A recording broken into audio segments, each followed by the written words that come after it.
Hello everyone and welcome back to another video. Today we're going to have a quick rundown of all the new 1.6 features that are going to be coming out really soon. I hope you guys are excited for them. First off, we have Pokedexs added into the game. This is how you craft them. There are 7 different types of Pokedexs. Each type is going to correspond to a different apricorn color and is just going to change the color aesthetically of the Pokedex in your hand. You need 4 iron, you need 2 copper, some apricorns, and a kind of bright item in order to craft it. The redstone in the middle can be placed out with glowstone, glow ink, bright powder, or blaze powder.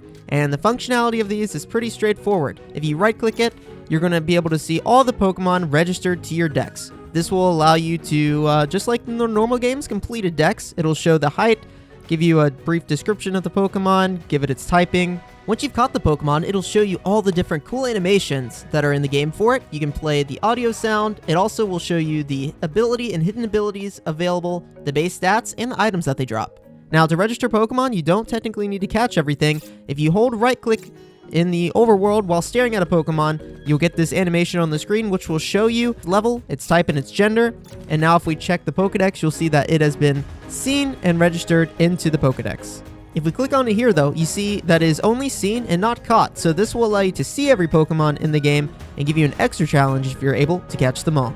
Now that we got Pokedexes out of the way, let's move on to my favorite thing, and that is fishing. And we're going to take a good look at the fishing update.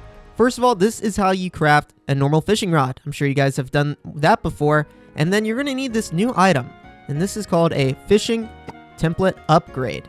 The fishing smithing templates are going to be found where other Cobblemon smithing templates can be found. Right now, that is suspicious gravel and these pre-generated Cobblemon structures like the fossil ruins, the gimme ghoul towers, and they can also be found in relic chests. So to get your hands on those, you're going to need to get your brush out. If you want to duplicate these, you only really need to find one. They take 7 gold and a prismarine shard, and of course the template on top, and that will duplicate one for you. Once you have that smithing template, you're going to need to craft a vanilla fishing rod, and I recommend going ahead and getting one that at least has these enchants on it. Look at the C3, Lure 3, and Mending, because these effects are going to help and apply, and you're going to be upgrading it by putting the smithing template in this spot, the Poke Rod upgrade, the fishing rod, and then we need a Pokeball here. Now, there are a bunch of different types of fishing rods and a bunch of different type of Pokeballs that you can match. I don't believe there's a chart out there right now, but I've been doing some testing, and it seems like the higher categories of rod types catch rarer Pokemon on average. So maybe they have a different pool that they're pulling from. That's just something to keep in mind when you're making your fishing rod. We're going to right-click to cast. Before we do that, we're going to need to put some bait on it. And so I've highlighted some of the best baits here. These baits are going to be all about stats. So all of these berries here in this row, from the Pomeg, the Kelpsie berry, all the way up to the Lychee berry and the Durin berry, all of these are going to affect your the stats. So this top row is going to affect the chance of berry boosting a nature. If you use one of those, it will guarantee that it has a boost nature in for that respective stat, going attack, defense, special defense, speed, so on and so forth. And then the next line here, these are all the hybrid berries, by the way, that you have to make, or the mutated berries. They increase IVs for 5 for a respected stat on the natural roll. And then lastly, we have an increased EV for 100 for the respective stat, which I think is actually really interesting. It could save you some time when you're EV training some of those water-type Pokemon or whatever you're catching out in the ocean or the lakes and whatnot.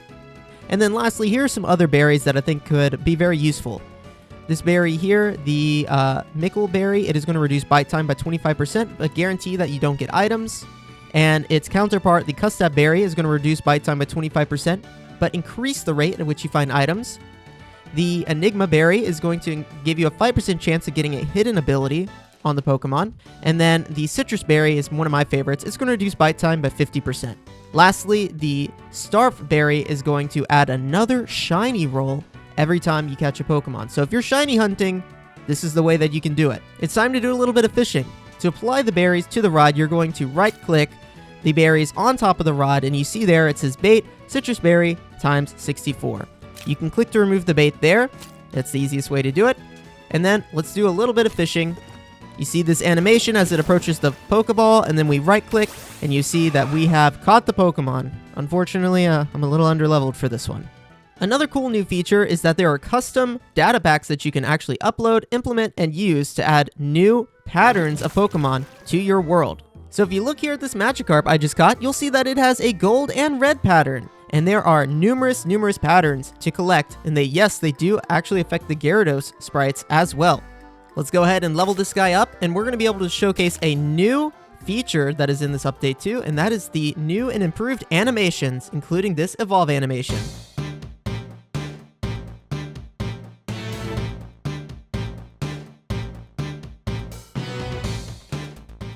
Awesome, and now we have a slightly darker custom colored Gyarados. So try to catch all the different Magikarp combinations and show off all of your new custom color combinations that you can find in the wild in this new update.